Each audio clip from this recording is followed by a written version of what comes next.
Sir, why should a young student like choose his or her career in hospitality field? According to a study, in next 3 years in India itself, we will be requiring 3 million additional people, which is a growth of nearly 1 million every year. Okay. So that many hotels are opening up.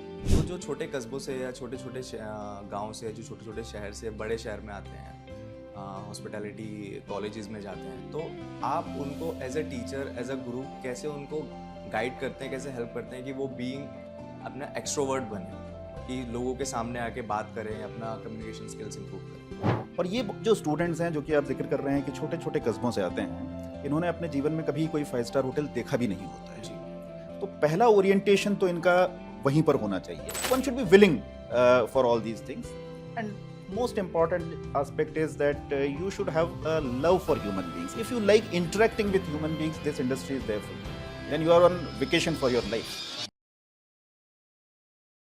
Education shapes minds and hospitality shapes character. In this episode, we are joined by the Director of Academics, Dr. Lakhawat, who represents National Council for Hotel Management and Catering Technology. We'll be talking about education, real-world skills, and what it truly takes to succeed in hospitality industry. A very warm welcome to another episode of the Shivam podcast, sir. We are honored to have you with us today. Thank you very much, Shivam. Thank you for inviting me. And I'm very happy that through your podcast, I'll be able to share my thoughts and the career opportunities in hospitality with a wide spectrum of students who are there in India. Indeed, sir. Sir, so I'll start with a very basic question. Like, what is the difference between service and hospitality? So see, Shivam, service is a very broad term. Okay? It's a bigger umbrella. Okay. So almost everything which is service oriented, service related, that will be a part of service industry. Hospitality is a subsection of service industry as a whole. Okay. So other than hospitality, like for example, you talk about medical services. Yeah. So that is also a part of service industry. Banking is a part of service industry. Okay. All customer care, telecom, even some aspects of retail, all of them will form service industry, the broad umbrella. और hospitality जो आप देखते हैं, hotels, जी, restaurants, quick service जो dining outlets हैं, QSRs, they are all hospitality, आतिथ्य what we call. So that is what hospitality is. Okay. Okay, sir. So what makes hospitality education different from other careers like BBA or MBA? See, all careers are good, Yeah. okay, but they are different from each other. So when you say BBA, MBA, they are core management oriented domains. Hospitality is more specific to hospitality. Hospitality has more component of skill other than management. So management skill both will be a part of hospitality, while a course like MBA typically will be more management oriented. It will be more oriented towards, let's say, human resource management or marketing management or general management or financial management. Okay. Hospitality will be hospitality specific skills and management, as well as the attitude and aptitude development. Attitude and the aptitude development. Correct. Can you please elaborate these terms, sir? So see, hospitality, you need a skill set. Yeah. So that skill set is what we call technical skills. Yeah. Technical skills you develop over a period of time in hotel schools, also in industry once you are there. Now, attitude and aptitude is something which is otherwise innate to a person. Yeah. And then, of course, it can be developed and further honed. So when we say what kind of attitude is required for hospitality, things like communication skills. And when I say communication skills, I'm not necessarily referring to English as the language. English may be important, but even if, let's say, you are good at communication in Hindi, या जो आपकी regional vernacular languages हैं उनमें आप अच्छे हैं, तो हर तरीके का स्कोप है जी. लेकिन हाँ, having said that, one should like to communicate, one should love to communicate, one should be able to communicate, one should be able to express oneself. Yeah. So this is one important aspect of hospitality. Okay. और भी attitudinal qualities हैं जो कि मैं कहूँगा. For example, problem solving skills. So in hospitality, in hotel industry per se, every day there are different types of guests, there are different types of situations. We are dealing with human beings. Yeah. Hospitality is about dealing with human beings, and when you deal with human beings, you need to empathize with them. तो empathy एक बहुत important attitudinal aspect है जो कि आ गया है. A strong character, as in terms of personal integrity. Again, क्योंकि आप human beings के साथ deal कर रहे हैं तो जो integrity issues हैं वो बड़े important होते हैं. जी जी. तो ये सारे जो aspects हैं इनको मैं attitudinal aspects बोलूँगा. और as a young professional आप अपने अंदर देख सकते हैं कोई भी जो हॉस्पिटैलिटी फील्ड में आना चाहता है और अगर वो देखता है कि उसको ह्यूमन बीइंग से इंटरेक्ट करना पसंद है, उसको ट्रैवल करना पसंद है, नई नई जगहों पे जाना, वहाँ पे जाके काम करना पसंद है, नए नए लोगों से मिलना पसंद है जी. अगर उसे लोगों को सर्व करके, लोगों को खुशी देके, लोगों के लिए एक एक्सपीरियंस क्रिएट करके उसमें एक अकम्पलिशमेंट का फील आता है, तो then you are tailor-made for this profession. Okay. As far as the technical skill part goes, that you can learn in a hospitality school. Okay. And then you can be a part of this industry. Okay. Okay. Sir, why should a young student like choose his or her career in hospitality field? First of all, I'll say employment opportunities. Okay. Employment opportunities are huge in this sector. According to a study, in next 3 years in India itself, we will be requiring 3 million additional people. 3 million? 3 million additional people to work in hospitality sector, which is a growth of nearly 1 million every year. Okay. So that many hotels are opening up. आप अभी देखते हैं domestic tourism भी India के अंदर बहुत ज़्यादा strengthen हो गया है, बहुत अच्छा चल रहा है. इंटरनेशनल टूरिज्म तो है ही, बट जो हमारा जो डोमेस्टिक टूरिज्म है उनकी जो पेइंग कैपेसिटी भी है वो बहुत बढ़ गई है. और जो गवर्नमेंट के इनिशिएटिव्स हैं, जैसे देखो अपना देश इनिशिएटिव है, तो इसमें भी लोगों में इस प्रकार की जागरूकता उत्पन्न हुई है कि इंडिया में ऐसा बहुत कुछ देखने को है जो कि हमने नहीं देखा है.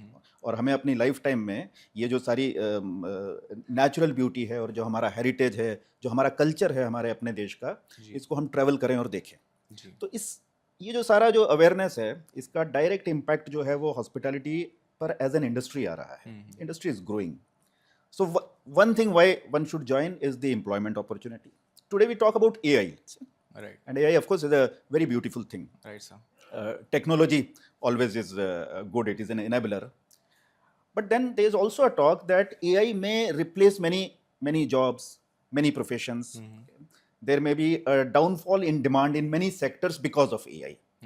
Now, hospitality, since it is a very people-oriented sector, तो यहाँ पे जो ह्यूमन इमोशंस हैं, जो ह्यूमन कनेक्ट है, जो ह्यूमन सर्विस है, वो हमेशा बनी रहेगी. और इस वजह से यहाँ पर एम्प्लॉयमेंट अपॉर्चुनिटीज भी हमेशा बनी रहेंगी. Right. तो ये एक और फैक्टर है कि क्यों यहाँ पर आना चाहिए हमें. और तीसरा जो फैक्टर वो ये कि एक हाई स्किल जॉब है. जब भी आप कोई स्किल सीखते हैं तो हमेशा आपके लिए करियर अपॉर्चुनिटीज बनी रहती हैं. Right. एक जगह नहीं तो दूसरी जगह, नहीं तो तीसरी जगह. ये एक ट्रांसफरेबल स्किल सेट भी है, जिससे मेरा मतलब ये है कि आपने ये जो सीख लिया है तो ज़रूरी नहीं है आप होटल्स में ही काम करेंगे. There are several other sectors where you can work, where this skill set is transferable. Okay. Like, for example, cruise lines, airlines, defense catering establishments, retail industry, facility management, right. Customer services, okay, different types of communication services. So all these possibilities are there. Okay. Like you just mentioned different type of communication services. I just got a point from this statement. Is communication is really important in hospitality in terms of whether like a good communication skills in English maybe? Is it really important? It is definitely a help. Okay. But I will not say that it is a limiting factor for a person to grow in this industry. It is not. First of all, hotels, when we say hotel is not just one vertical. Right. Hotel itself has different verticals. So food production, or what we call culinary skills, cookery skills, people who become chefs. So that is one vertical. Then there are people who serve in a restaurant and who become restaurant managers. Right. People who work in rooms division, who work in front end, let's say front office and such areas. So there are different types of verticals, and communication requirement for different verticals vary. Right. So in an area like food production, of course you should be able to communicate, because you will have to communicate with your staff as well. Okay. So not necessarily English, but you should be able to communicate properly with your staff. You should also be able to communicate with the guests. आजकल guests जो हैं वो direct chef से interact करते हैं. Right. वो पहले वाला ज़माना नहीं रहा कि वो किचन के अंदर रहेगा, यहाँ पे रेस्टोरेंट वाला बात करेगा. वो बोलता है कि I want to meet the chef. हाँ जी.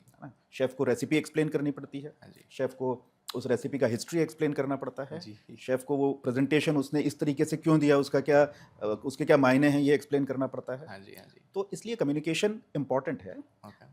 पर इंग्लिश कम्युनिकेशन ही होना चाहिए ये मैं नहीं कहता.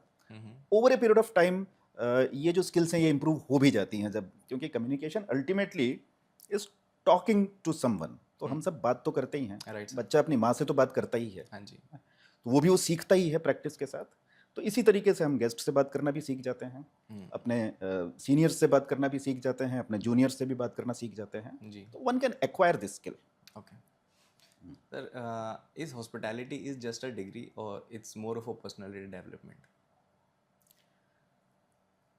See, both, as in one has to ideally one should acquire a qualification before they start working. And when you talk about acquiring a qualification, it is in the form of, let's say, a degree or a diploma. And by virtue of doing that, you will get a degree or you'll get a diploma. जी. So therefore, it is a degree. But then I'll say that this course is a complete personality transformation. Oh. And why I'll say this?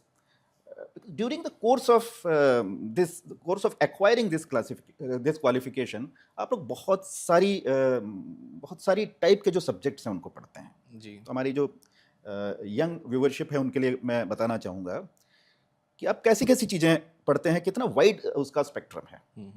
जैसे food production, bakery, ये उसका एक part है जहाँ पर कि आप एक स्किल डेवलप कर रहे हैं. जी. रेस्टोरेंट सर्विसेज जो है वहाँ पे आप केवल सर्विस करना नहीं सीख रहे, आप अपने प्रोडक्ट को अपसेल करना भी सीख रहे हैं. Selling of the product is a part of that. Rooms में जैसे कि कोई एक रूम लेना चाहता है, लेकिन आप ये स्किल एक्वायर करते हैं कि आप उसको अच्छा वाला रूम बेच पाएं, अगेन आप अपसेलिंग कर पाएं, तो Right. आपकी सेलिंग स्किल्स इंप्रूव होती हैं. और जो स्किल्स आप इंप्रूव करते हैं वो आपकी ओवरऑल ह्यूमन रिसोर्स स्किल है, क्योंकि आपको बहुत सारे लोगों के साथ डील करना है, जी. आपको गेस्ट से इंटरेक्ट करना है. आप हॉस्पिटैलिटी में सक्सेसफुल नहीं हो सकते अगर आपको जनरल अवेयरनेस नहीं है, क्योंकि आप गेस्ट से बात करेंगे तो क्या बात करेंगे, कोई बात तो आपके पास होनी चाहिए.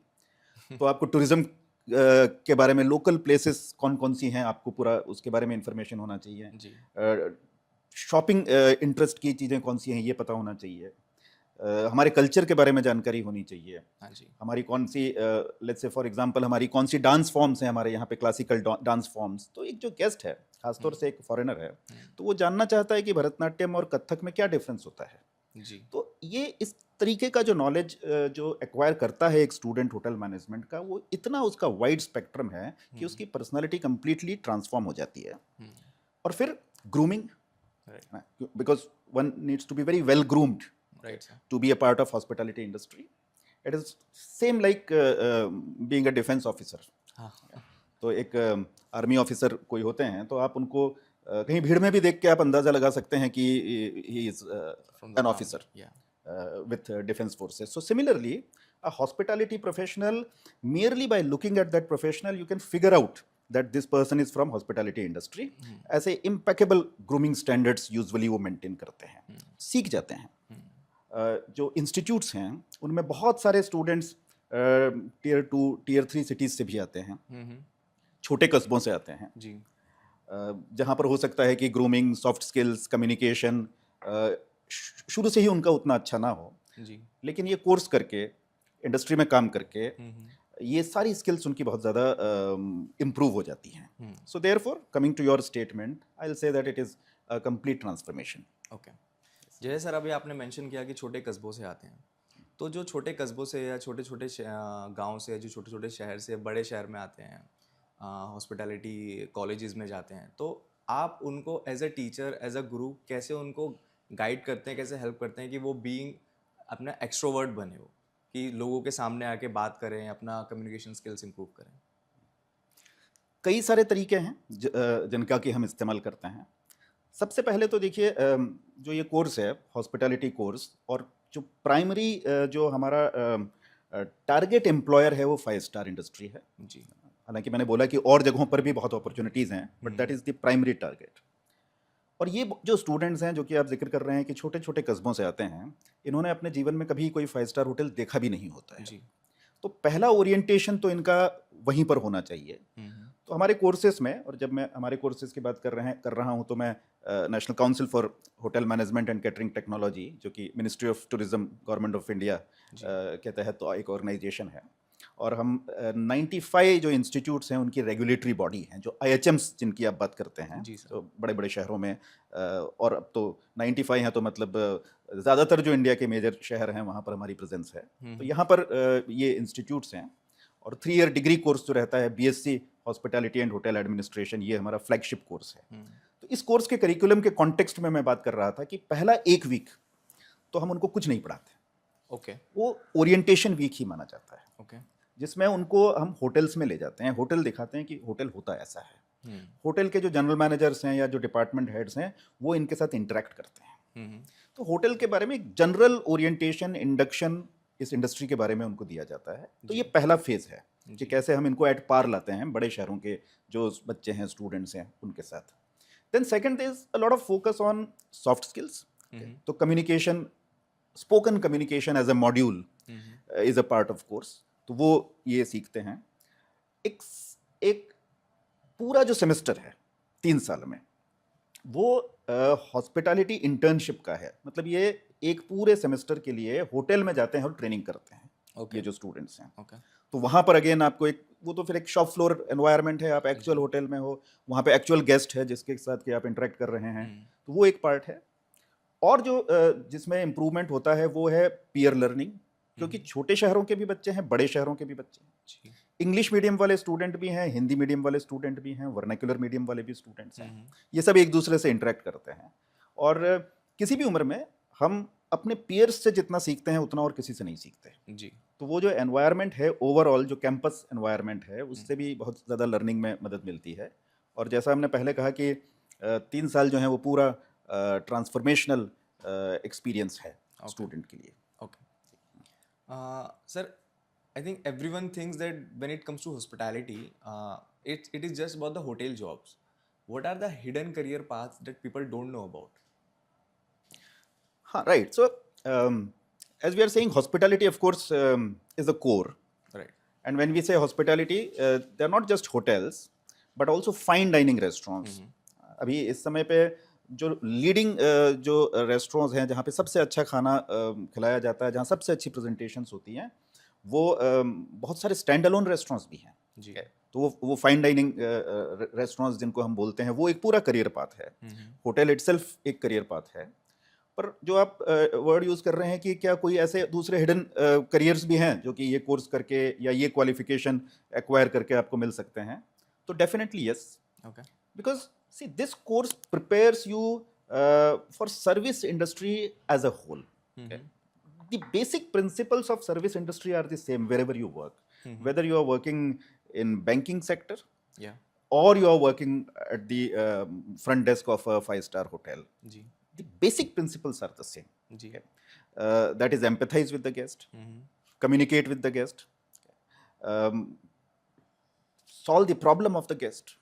So these are the basic principles. Okay. So there are several sectors. We were earlier also we were saying that cruise line is a big sector today. Even facility management in corporate houses is a full-time, high-paying job. Okay. So facility managers are there. Ji.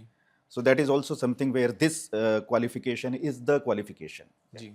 Airport पे आज आप देख रहे हैं कि airport पे lounges हैं, जो कि पहले वो वाला कॉन्सेप्ट नहीं हुआ करता था। तो ये पूरा जो सेक्टर है वो अगेन इन्हीं स्टूडेंट्स के लिए है। फिर एंटरप्रेन्योरशिप की बहुत सारी अपॉर्चुनिटीज़ हैं। आप नौकरी नहीं करना चाहते हैं, आप मत करिए। आपने जो स्किल्स एक्वायर कर ली हैं, टेक्निकल स्किल्स हैं, HR स्किल्स हैं, मार्केटिंग स्किल्स हैं, रेवेन्यू मैनेजमेंट स्किल्स हैं, तो इन सब के साथ आप कोई भी अपना बिजनेस शुरू कर सकते हैं। वो हॉस्पिटैलिटी स्पेसिफिक भी हो सकता है और उससे मिलता जुलता कुछ और भी हो सकता है, but you are prepared for that. So likewise there are several opportunities. Retail itself is a big sector today. तो रिटेल में अगेन जो स्किल सेट है मोर और लेस यही है जो कि हॉस्पिटैलिटी में है। जी. तो इस तरीके के ऑप्शंस हैं। Okay. And sir, how fast someone can grow in hospitality as compared to other industries? See, that is a little difficult to say. Why? Because it depends upon an individual. Okay. Career progression is very good, very fast. That is because of the demand. So we were just discussing that there is so much of demand. हाँ जी. Almost every day, there is a hotel opening in India in organized sector. Ji. There are many chains, leading hotel chains. They are opening one hotel every month. So that is the pace of expansion. तो जब इतना expansion होता है, तो accordingly उतने ही man power की requirement होती है. हाँ जी. और अगर आप किसी भी लेवल पे काम कर रहे हैं और अगर बहुत सारी नई प्रॉपर्टीज खुल रही हैं, तो आपको हायर लेवल की भी अपॉर्चुनिटीज मिलती हैं. राइट. तो बहुत जल्दी आज देखा जाए तो लोग ग्रो कर रहे हैं. एक 5 स्टार होटल का जो जनरल मैनेजर होता है, वो आज से मैं कहूँगा 10 साल पहले तक करीब 20-25 ईयर्स के एक्सपीरियंस वाला आदमी होता था. जो 20 साल से काम कर रहा है, 25 साल से काम कर रहा है, वो जीएम बनता था. जी. आज ये इतना नीचे आ गया है कि 10 साल के एक्सपीरियंस के साथ आदमी जीएम बन रहा है. और नियर फ्यूचर में हो सकता है ये पीरियड 6 साल से 7 साल का हो जाए. ओके. और एक 5 स्टार होटल के अंदर जनरल मैनेजर जो है, वो बहुत ही रिवॉर्डिंग पोस्ट है. Not just in terms of salaries are very high, very competitive, and also in terms of work satisfaction. आपके पास एक 400-500 लोगों की टीम है जिनको आप मैनेज कर रहे हैं. जी.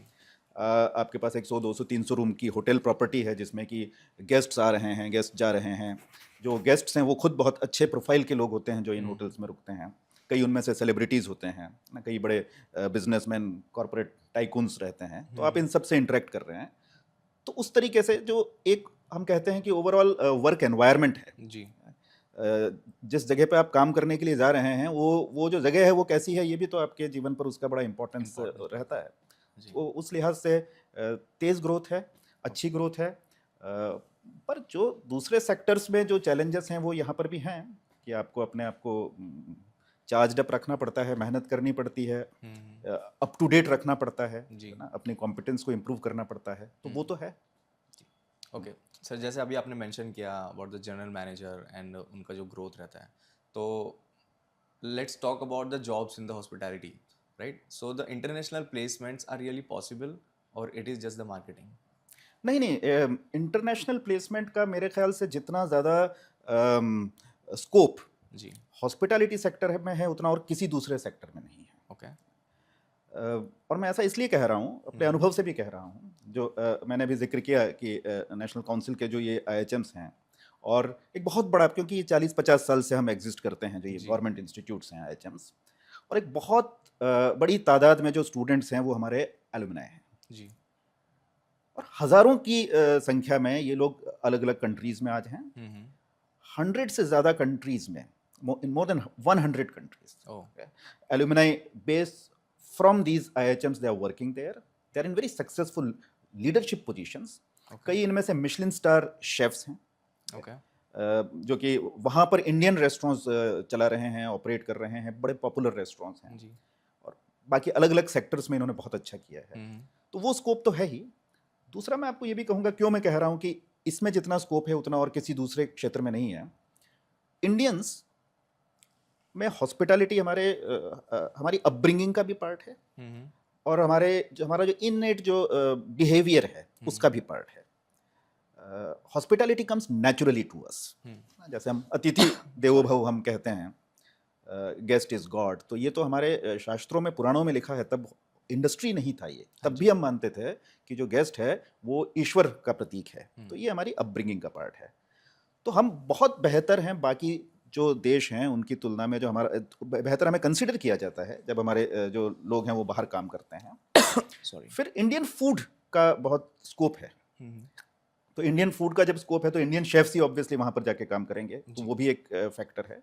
And yes, we are doing very well nationally, internationally, both. Okay. What are the highest paying roles in the hospitality industry sir? देखिए, सारे दूसरे सेक्टर्स की तरह से ही है. हाईएस्ट पेइंग रोल्स तो मैं नहीं कहूँगा, लेकिन हर ऑर्गेनाइजेशन जो है वो एक पिरामिड स्ट्रक्चर फॉलो करता है. ओके. तो जो पिरामिड का जो बेस है उसके ऊपर सैलरीज ऑब्वियसली कम होती हैं, लेकिन जॉब अपॉर्चुनिटीज़ ज़्यादा होती हैं. जी. और फिर जैसे जैसे आप ग्रो करते हैं तो जो जॉब अपॉर्चुनिटीज़ हैं वो पिरामिड के अंदर कम होती चली जाती हैं, सैलरीज बढ़ती चली जाती हैं। जो एकदम टॉप पे है पिरामिड के, वो सबसे ज़्यादा उसको सैलरी मिल रही है, लेकिन वो पोजीशंस लिमिटेड हैं। जी। तो सेम स्ट्रक्चर यहाँ भी फॉलो होता है। ओके। एक बात मैंने ये ज़रूर कही कि इस इंडस्ट्री का एक्सपेंशन इतना फास्ट है और फ्यूचर में भी इतना फास्ट होता हुआ दिख रहा है कि ये जो पिरामिड है इसमें ऊपर की अपॉर्चुनिटीज़ लगातार मिलती रहेंगी। ओके। बाकी आप हाईएस्ट पेइंग रोल्स का करें तो chefs are well paid because it is a high skill job. Then general managers are also very well paid because they are managing the entire hotel. Department heads, because they are different verticals. So there's a front office manager, there's a food and beverage manager, there's a housekeeping manager or executive housekeeper, what we call. जी. So all these areas are well paid. Okay. So this is how it is, and it is similar to any other industry. Okay. And sir, what is the salary curve from an entry level to a general manager? The hike is steep, Okay. as in when you join, your salaries may be relatively less. उसका reason ये भी होता है कि ये more of stipend रहता है. 3 साल का कोर्स करने के बाद then they are at a management trainee position or similar trainee positions. So for 1 year, 2 years, they'll work as management trainees. So that is what we call a stipend. पर आपने 3 साल का ही कोर्स किया है, unlike many other courses. जैसे आप MBA कर रहे हैं तो 3+2 है. जैसे आप इंजीनियरिंग कर रहे हैं या मेडिसिन कर रहे हैं तो वो भी रिलेटिवली लॉन्गर कोर्सेज हैं.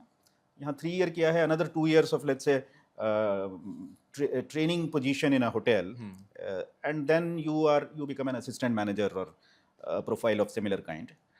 तो फिर सैलरीज जो है उनके अंदर हाइक स्टीप है. जैसे जैसे एक्सपीरियंस होता चला जाता है उस तरीके से सैलरीज बढ़ती चली जाती है. Okay. Sir, which role in the hospitality has the highest global demand in the world right now? Chefs तो सब लोग कहते हैं, तो वो ऑफ कोर्स है, क्योंकि एक हाई स्किल जॉब है, क्रिएटिविटी चाहिए उसके लिए जी. अपॉर्चुनिटीज़ भी ज़्यादा हैं, क्योंकि जैसा हमने बोला कि उसके लिए रेस्टोरेंट, जो फाइन डाइनिंग रेस्टोरेंट्स हैं, वो अपॉर्चुनिटीज़ भी एडिशनल हैं in comparison to hotels. But there are some other areas which are very fast picking up.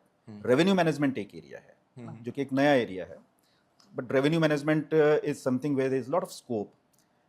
इसमें AI इंटरवेंशन भी बहुत ज़्यादा है, टेक्नोलॉजी इंटरवेंशन है. Okay. तो हमारे जो करिकुलम है उनमें भी अब हमने रेवेन्यू मैनेजमेंट और जो AI है, जो डायनेमिक प्राइसिंग के कॉन्सेप्ट्स हैं, ये सब हम लेकर आए हैं. तो एक तो जो पुराना ट्रेडिशनल स्किल सेट होता था, उसके अलावा इन सब चीज़ों की भी अब रिक्वायरमेंट आ चली है. Okay. तो ये this is also one area which is doing very well. Right. Even marketing, people who are working in sales of hotels or marketing of hotels, they are also doing very well. So all these parallel streams are there. Okay. Sir, अगर किसी भी student को या किसी भी बच्चे को अगर हॉस्पिटैलिटी इंडस्ट्री में अपना करियर स्टार्ट करना है, तो उनको ये इंडस्ट्री ज्वाइन करने से पहले उनके दिमाग में क्या क्या चीज़ें होनी चाहिए जो पहले से प्रिपेयर करके यहाँ पे आए? देखिए, सबसे पहली बात तो ये है कि आजकल तो मैं कहता हूँ वैसे ये जनरेशन बहुत स्मार्ट है. ये काफ़ी होमवर्क कर लेते हैं.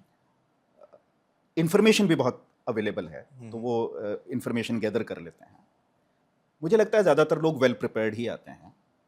पर बहुत सारा जब आप कहते हैं इंटरनेट या जो डिफरेंट इन्फॉर्मेशन चैनल्स हैं, उनके साथ अब चैलेंज ये है कि उसमें बहुत सारा फॉल्स प्रोपोगेंडा भी है, बहुत सारी फॉल्स इन्फॉर्मेशन भी है. तो सबसे पहले उनको उस इन्फॉर्मेशन को स्क्रीनिंग करना है कि क्या इसमें से सही है, क्या इसमें से गलत है. सो व्हेन वी से हॉस्पिटैलिटी करियर, सबसे पहले आपको एक कोर्स करना है जी. तो आपको एक हॉस्पिटैलिटी स्कूल में जाना है. अब हर तरीके के स्कूल्स हैं, तो पहले तो आपको अपना जो स्कूल का जो सिलेक्शन करना है, इंस्टीट्यूट का सिलेक्शन करना है, वो एक फैक्टर है जी. तो जैसे I was saying that these IHMs are under ministry of tourism directly. They are government institutes. There are many good private institutes as well. Okay. But then you need to identify that which institute is good and which institute may not be providing a valid degree also. Okay.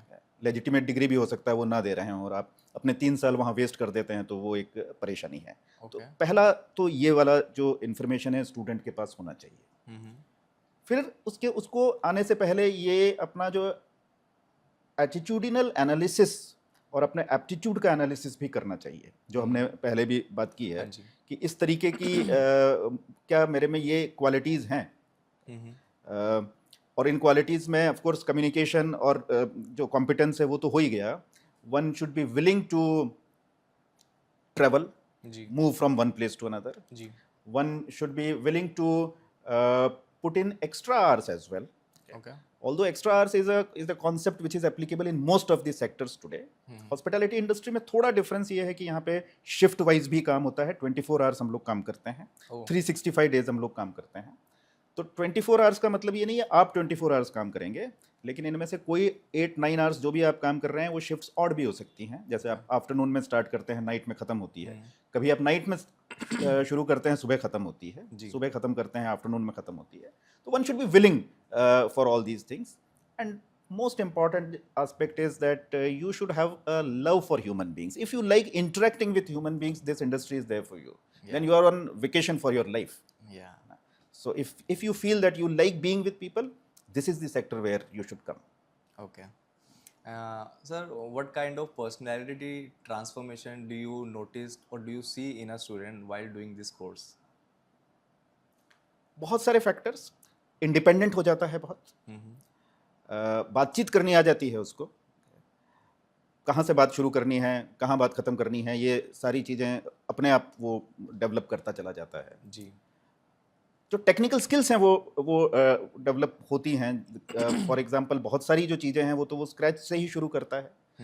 Even food production, जैसे kitchen की हम बात करते हैं, तो हम बिल्कुल basic से उसको सिखाना शुरू करते हैं. नाइफ कैसे पकड़ना है हाथ में, वहाँ से लेके, और इसके बाद कैसे एक इंटरनेशनल रेसिपी क्रिएट करनी है, या जो इंडियन रीजनल क्यूजीन है उनकी रेसिपीज़ हैं कैसे उनको प्रेजेंट करना है, जो डिफरेंट इंग्रेडिएंट्स हैं उनका क्या रोल है इन सारी रेसिपीज़ में. तो बिल्कुल शुरू से, बिगिनिंग से स्टार्ट करके और एक हाई लेवल ऑफ स्किल तक वो पहुंचता है. तो ये सारे ट्रांसफॉर्मेशंस आपको उसमें नज़र आते हैं. ओके ग्रूमिंग, जैसा मैंने पहले बोला कि वो बहुत इम्प्रूव हो जाती है. सोशल एटिकेट्स बहुत अच्छे वो सीख जाता है स्टूडेंट. तो ये सारे फैक्टर्स हैं. okay sir, what is the biggest disconnect between that what is taught in the classroom and the realities of the model hotel operations? I won't say there is much disconnect.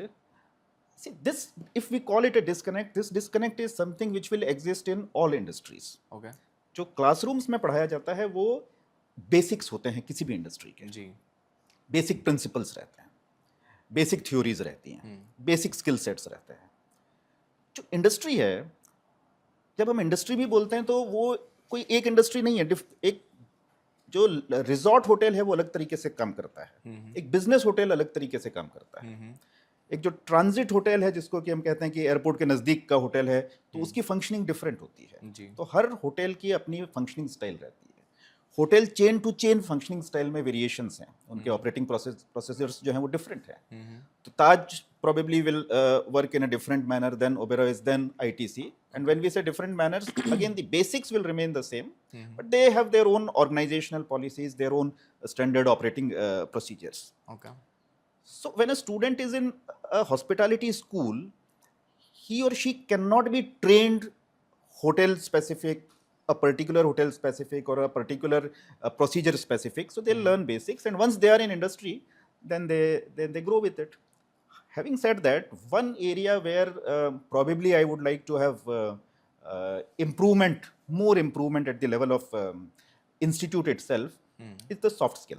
So we are working upon that, but we need to emphasize more on soft skills of a student, so that when a student joins a hotel, he or she is more shop floor ready with that objective. okay sir, which skill will dominate hospitality in next 10 years? AI, emotional intelligence or branding? Emotional intelligence हमेशा hospitality के अंदर top पर रहेगा. okay this is basically about emotions. When we say AI, तो AI is an enabler. AI help कर सकता है आपकी, लेकिन मान लीजिए आप एक गेस्ट हैं, आप एक होटल में जाते हैं, 3 दिन की छुट्टी मनाने के लिए गए हैं, आप मशीन से बात करने नहीं जा रहे हैं वहाँ पे. जी आप किसी भी आर्टिफिशियल चीज़ से बात करने नहीं जा रहे. मतलब एआई भी तो एक आर्टिफिशियल इंटेलिजेंस ही है ना अल्टीमेटली. आप चाहते हैं कि आप वहाँ गए तो आप कैसी चीज़ों से कनेक्ट करना चाहते हैं? आप नेचर से कनेक्ट करना चाहते हैं, आप हेरिटेज से कनेक्ट करना चाहते हैं, आप कल्चर से कनेक्ट करना चाहते हैं, और आप ह्यूमन बींग से कनेक्ट करना चाहते हैं. तो यही कनेक्शंस हैं जिसके लिए कि हर कोई ट्रैवल करता है यूजुअली. जी और इमोशनल इंटेलिजेंस हमेशा इस सेक्टर के अंदर सर्वोपरि रहेगी, इसमें कोई डाउट नहीं है. एआई जैसी चीज़ों का इम्पोर्टेंस ये है कि जो रेगुलर रूटीन प्रोसीजर्स हैं वो अगर एआई कर देता है तो ये जो ह्यूमन बीइंग है इसके पास एक्स्ट्रा टाइम हो जाता है। राइट। वो एक्स्ट्रा टाइम वो प्रोसीजर्स में नहीं लगा रहा है, रिकॉर्ड कीपिंग में नहीं लगा रहा है, रिपोर्ट्स को बहुत इन डेप्थ पढ़ने में नहीं लगा रहा है। Right. ये सब एआई ने करके दे दिया है। जी। और ये अपना टाइम कहाँ लगा रहा है? ये अपना टाइम उस ह्यूमन इंटरेक्शन में लगा रहा है जिसकी हम बात कर रहे हैं। हाँ जी। गेस्ट सर्विसेज में लगा रहा है, ऑब्जर्वेशंस में लगा रहा है, हम्म। गेस्ट के जो नीड्स हैं उनको एंटिसिपेट कर रहा है और उनको फुलफिल कर रहा है। ओके। अपना जो स्टाफ है उसको मेंटरिंग कर रहा है, उसके साथ जो काम कर रहे हैं। तो की स्किल्स तो वही रहेंगी हमेशा। Okay. What mindset shift happens in a student while doing this course, sir? मुझे नहीं लगता कि बहुत बड़ा माइंडसेट शिफ्ट की मैं बात करूंगा। जब स्टूडेंट आता है यूजुअली तो वो एक माइंडसेट के साथ आता है Okay. कि मुझे हॉस्पिटैलिटी में काम करना है और वो उस माइंडसेट वो उसमें बना रहता है क्योंकि वो पहले से ये एनालाइज करके आया है कि मैं इस इंडस्ट्री को ज्वाइन करना जी। चाहता हूँ। तो वो तो है, दूसरी स्किल्स वो सीखता है ऑफ कोर्स, वो उसको पहले से नहीं आती, वो यहाँ पे सीखता है, बट वो माइंडसेट बना रहता है। कुछ माइंडसेट शिफ्ट्स होते हैं जिसमें कि मैं कहूँगा कि बहुत सारे स्टूडेंट्स ये सोच कर आते हैं कि मैं जिस इंडस्ट्री में जा रहा हूँ ये बड़ी ग्लैमर ओरिएंटेड इंडस्ट्री है, इट्स वेरी ग्लैमरस इंडस्ट्री, जी। which is partially true. Now, so the five-star hotel is a glamorous place, a glamorous place for a guest to stay, and also a glamorous place for an employee to work. Work on. Yeah. लेकिन glamour जो है उसके साथ ही साथ इसमें hard work भी है, एक डेफिनेटिव स्किल्स की रिक्वायरमेंट है उसमें। ये भी है कि जब न्यू ईयर है और आपके दोस्त पार्टी कर रहे हैं तो आप काम कर रहे हैं क्योंकि जो लोग पार्टी कर रहे हैं उनके सर्विस प्रोवाइडर तो आप ही हैं। जी। तो ये भी सब धीरे धीरे समझ में आता है जी। कि कोई फेस्टिव ओकेजन है, कोई लेट्स से वेकेशन पीरियड है, जी। कोई बहुत बड़ा इवेंट हो रहा है, जी। तो मेरी ड्यूटी उस दिन आधी नहीं होगी, डबल हो जाएगी। तो ये सारी चीज़ें समझ में आती हैं और ये part and parcel of this career. जी जी जी। Listen, let's talk about food now. Okay. So, can we consider the cooking as a form of leadership? Yes, it is. Because you see, cooking, first of all, you learn the techniques of cooking. Okay. So that is one part of it, which is very individual. But then, yes, there are a lot of leadership traits which are required to be a good chef. अब आप कहाँ से शुरू करते हैं? सबसे पहले आप ये देखते हैं कि मैं क्या खाना बनाऊंगा आज। जी। तो ये एक डिसीजन है, इसमें आपके पास वेरियस फैक्टर्स आपको कंसिडर करने पड़ेंगे। मैं खाना किसके लिए बना रहा हूँ, ये एक इंफॉर्मेशन है जो कि आपको चाहिए, राइट ना। अवेयरनेस आपको चाहिए कि अगर मैं उसके लिए बना रहा हूँ तो वो क्या खाएगा। जी। फिर इंग्रेडिएंट्स मुझे क्या क्या चाहिएंगे, वो इंग्रेडिएंट्स मैं कहाँ से लाऊंगा, कहाँ पर मेरे को अच्छे और उचित दाम में ये इंग्रेडिएंट्स मिल जाएंगे। So these are all decisions. जी जी। Then you have to manage a team. Okay. So teamwork is required. Your HR skills are required. Then you also need to do the pricing of it. Right. ना costing आपको करनी पड़ेगी, तो आप costing करेंगे, pricing decisions लेंगे। फिर of course आपका प्रेजेंटेशन है उस खाने का, फिर फीडबैक है गेस्ट का, फीडबैक के बेसिस पे अगेन इम्प्रूवमेंट है। तो ये कंप्लीट पूरी लीडरशिप साइकिल, पूरी मैनेजमेंट साइकिल जो है वो आप कह रहे हैं कि इसने तो केवल खाना बनाया है, लेकिन ये सारे डिसीजंस उसमें इन्वॉल्व थे, तो उसने ये सारे डिसीजंस लिए हैं। जी। तो we can consider this. Okay sir, molecular gastronomy is a trend और अ फ्यूचर? मैं तो कहूँगा कि ये सब ट्रेंड्स ही हैं। ट्रेंड्स आते हैं, रहते हैं, फिर नए ट्रेंड्स आते हैं, वो रहते हैं ना, कुछ चले जाते हैं, कुछ समय तक सर्वाइव करते हैं, लेकिन जो फूड है वो हमारी हेरिटेज का पार्ट है और कम से कम 4-5 हज़ार साल का इतिहास जो है हमारे पास हमारे खाने का है। जी जी। तो 5,000 साल से जो खाना है, जिस फॉर्म में भी हम खाते हैं या दुनिया में अलग अलग जगहों पे खाया जाता है, तो ये उस फॉर्म में है हमारे साथ।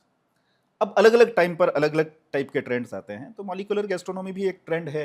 लोगों को नोवेल्टी चाहिए, नयापन चाहिए, लेकिन नयापन पुराना हो जाता है, फिर कुछ और नया चाहिए। तो ये सारे ट्रेंड्स तो चलते रहेंगे जी, पर मैं नहीं मानता कि ये मॉलिक्यूलर गैस्ट्रोनॉमी इन इटसेल्फ कोई बहुत बड़ा इम्पैक्ट क्रिएट करने वाला है the way we eat food the world over. Okay sir, आपको लगता है कि जो प्लांट बेस्ड मेन्यूज हैं वो डोमिनेट कर रहा है लग्जरी हॉस्पिटैलिटी को? हाँ, बहुत बड़ा ट्रेंड है, कल्चरल शिफ्ट भी है इस तरफ जी। पहले के समय में जो कॉन्सेप्ट था, हम देखते थे कि वेजिटेरियन है उसके लिए क्या होता था कि फॉर एग्जांपल आप चिकन बना रहे हैं तो जैसे मुर्ग मखनी एक डिश है। अब कोई 2 आदमी हैं वो वेजिटेरियन हैं 10 में से, तो वो मुर्ग को पनीर से रिप्लेस कर देंगे तो पनीर मखनी बना देंगे, है ना। जी। तो इतना ही होता था। तो जो बेसिक रेसिपी थी वो चिकन के लिए क्रिएट की गई थी और अब चिकन को हटा के उसमें पनीर डाल दिया गया। तो ये एक जनरल इस तरीके की प्रैक्टिस थी। लेकिन ये अदरवाइज हमारा वेजिटेरियन क्यूजीन नहीं है। वेजिटेरियन क्यूजीन हमारा स्पेशलाइज्ड वेजिटेरियन क्यूजीन है हमारा। तो अब वो ट्रेंड बड़ी तेजी से वापस आ रहा है जहाँ पर कि वेजिटेरियन रेस्टोरेंट्स हैं, प्लांट बेस्ड कुकरी है, वीगन का भी कॉन्सेप्ट है जिसमें कम्प्लीटली जो डेयरी फूड है, मतलब एनिमल ओरिजिन का कोई भी जो फूड है उसको अवॉइड कर रहे हैं जी। तो ये है। और इसके हिसाब से भी करियर्स हैं, लोग उसमें स्पेशलाइज कर रहे हैं। उस टाइप के अच्छे रेस्टोरेंट्स ओपन हो रहे हैं। लोग जो प्लांट बेस्ड कुकिंग है उसके अंदर रिसर्च कर रहे हैं।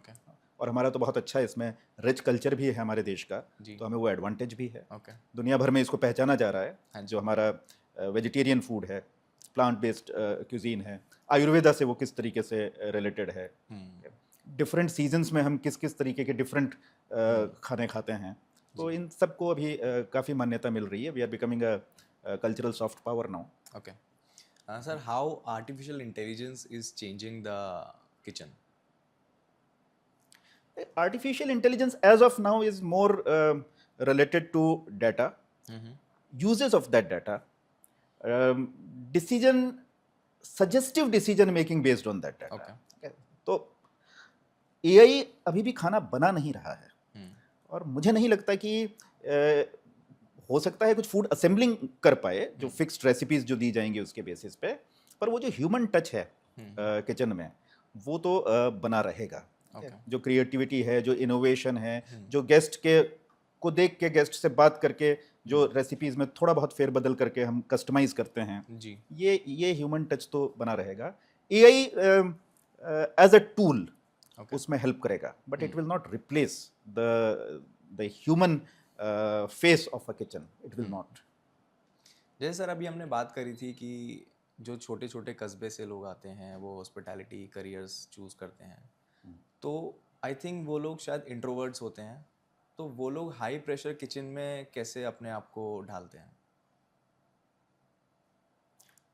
वो इंट्रोवर्ट होते हैं या नहीं होते हैं ये भी थोड़ा सा कहना डिबेटेबल है। ये भी आर्ग्यूएबल हो सकता है, क्योंकि इंट्रोवर्ट होना और एक्सट्रोवर्ट होना एक पर्सनालिटी ट्रेट है जी। जो कि आपको मेट्रो के बच्चे में भी मिल सकता है और एक टियर 3 टियर 2 शहर के बच्चे में भी मिल सकता है। मैंने बहुत सारे ऐसे स्टूडेंट्स देखे हैं जो कि बहुत छोटे छोटे कस्बों से आते हैं और बड़े एक्सट्रोवर्ट होते हैं। और बहुत सारे ऐसे स्टूडेंट देखे हैं जो कि मेट्रो के हैं लेकिन बहुत ज़्यादा इंट्रोवर्ट हैं। तो अच्छा, उससे कोई बहुत अंतर भी नहीं पड़ता करियर में।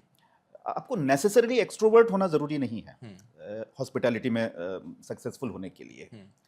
पर हाँ, जो अगेन जो बेसिक एप्टीट्यूड है वो रहे, and depending upon your personality you can choose a field where you will go and work. So for example, front of the house areas where you need to talk more, वहाँ हो सकता है कि extrovert होना एक virtue हो। बहुत सारे एरियाज ऐसे हैं जहाँ पर कि आपको बात कम करनी है और जो आप काम कर रहे हैं उसके ऊपर ज़्यादा फोकस करना है, तो वहाँ पर इंट्रोवर्ट होना भी एक वर्च्यू हो सकती है।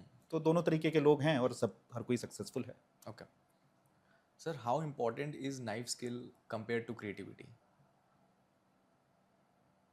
See, knife skills are that is the basic. So you need to know basics. You cannot be creative without knowing your basics in any field. तो आपको बेसिक्स तो सीखने ही पड़ते हैं सबसे पहले।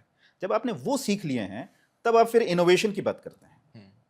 जब आपको बेसिक काम आता है तभी आप इनोवेट कर सकते हैं, और इनोवेशन में क्रिएटिविटी है, तो वो एक लेवल 2 की चीज़ है। ऑफ कोर्स जब आप ग्रो करते हैं अपने करियर में तो इनोवेशन और क्रिएटिविटी बहुत इंपॉर्टेंट है। वो आपको भीड़ से अलग करती है, तो वहाँ पर उसकी इंपॉर्टेंस है। लेकिन जो पहली वाली बात हम कर रहे हैं नाइफ स्किल्स की, और जो डेफिनेटली जो बेसिक जो स्किल्स हैं वो भी सीखनी उतनी ही ज़रूरी है, तभी आप इनोवेट करेंगे उस पर। जी sir, when you teach food to students, so you are teaching recipe और discipline? It goes hand in hand. it goes parallel because there are few aspects which are very technical, which we call our motor skills, जहाँ पर कि हाथ पैर जो हैं आदमी के इन्वॉल्व हैं जिन स्किल्स को परफॉर्म करने में, तो वो सीखनी ज़रूरी है, किसी भी फील्ड में ज़रूरी है, और हर फील्ड के लिए एक एटीट्यूड भी ज़रूरी है। तो ये उसी तरीके से है जैसे कि एक डॉक्टर के लिए भी।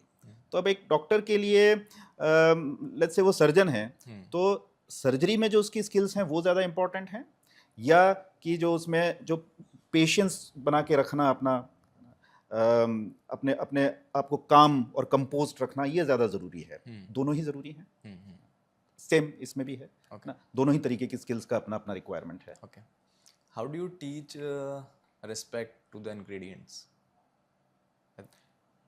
Yes, so to start with, the young students when they come to institute, many a times we observe that they are not, respect तो बाद में आता है, but then they are not familiar with ingredients also many a times. जैसे दाल को भी वो बड़ा कल्चर हम देखते हैं कि पीली दाल, काली दाल, हरी दाल, इस तरीके से बोलते हैं। तो वो जो दाल के जो एक्चुअल शब्द हैं कि मूंग है, उड़द है, मसूर है, तुअर है, वो पहचान नहीं पाते बहुत सी बार। तो यहाँ से शुरुआत होती है। तो सबसे पहले आपको इंग्रेडिएंट्स को आइडेंटिफाई करना है, तो ये एक पूरा मॉड्यूल रहता है। फिर बाजार से आपको इंग्रेडिएंट्स लाने हैं, तो आप फ्रेश इंग्रेडिएंट्स को किस तरीके से आइडेंटिफाई करेंगे। अलग अलग सब्जियां हैं तो उनकी फ्रेशनेस को आइडेंटिफाई करने के अलग अलग पैरामीटर्स हैं। या जैसे कि आप फिश खरीदने के लिए गए हैं, तो कौन सी फिश ताज़ा है और कौन सी फिश स्टेल है, ये आपको पहचानना आना चाहिए। ये सारी चीज़ें उसको सिखाई जाती हैं, और जब वो ये चीज़ें सीखता है तो ऑटोमेटिकली ये जो चीज़ है कहीं ना कहीं सबकॉन्शियस में रजिस्टर होती है कि अच्छा इंग्रेडिएंट होगा तभी अच्छा खाना बनेगा जी। आप खराब इंग्रेडिएंट के साथ अच्छा खाना नहीं बना सकते, आपके पास कितनी भी अच्छी स्किल्स हों। ये रियलाइजेशन जब आता है तो आप फिर वो जो इनपुट जो है विच इज़ द इंग्रेडिएंट, उसको रिस्पेक्ट करना सीखते हैं, क्योंकि आपको पता है कि मेरा आउटपुट इसके ऊपर डिपेंडेंट है। तो इस यही तरीका है जिससे कि सिखाया जाता है। बाकी बोल बोल के तो किसी के लिए रिस्पेक्ट पैदा नहीं कर सकते, वो तो देख कर ही आता है जी। अगर किसी को सर culinary कोर्स करना है, तो इसमें कोई रूल है कि आपको इतना टाइम स्पेंड करना है वीक में किचन में, या वो अपने हिसाब से जितना वो सीरियस है उस कोर्स के लिए वो स्पेंड कर सकते हैं? दो तरीके के कोर्सेस होते हैं। एक जैसे अभी मैं जो IHMs का जिक्र कर रहा था, तो ये हॉस्पिटैलिटी कोर्सेज करते हैं जी। तो BSc in hospitality and hotel administration है। culinary उसका एक पार्ट है, लेकिन उसमें और दूसरे जो वर्टिकल्स हैं होटल से रिलेटेड, वो सारे भी रहते हैं।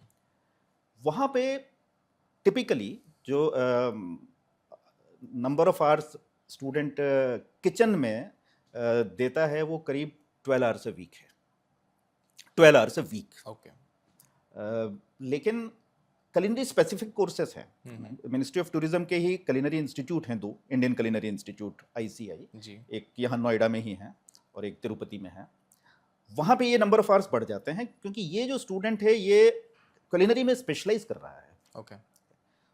वहाँ पे ये number of hours almost 24 hours तक पर वीक में, जिसको कि मैं कह रहा हूँ कि कंटिन्यूस काम करने की जो बात हो रही है, किचन में काम करने की, तो ये तो है करिकुलम की बात। पर उसके अलावा फिर और बहुत सारी अपॉर्चुनिटीज़ होती हैं काम करने की। जैसे कोई फूड फेस्टिवल हो रहा है, कोई थीम रेस्टोरेंट वहाँ पर वो क्रिएट कर रहे हैं, उसमें काम कर रहे हैं, या होटल्स के अंदर जाके काम कर रहे हैं, तो वो फिर वर्क आवर्स एक्स्ट्रा हो जाते हैं।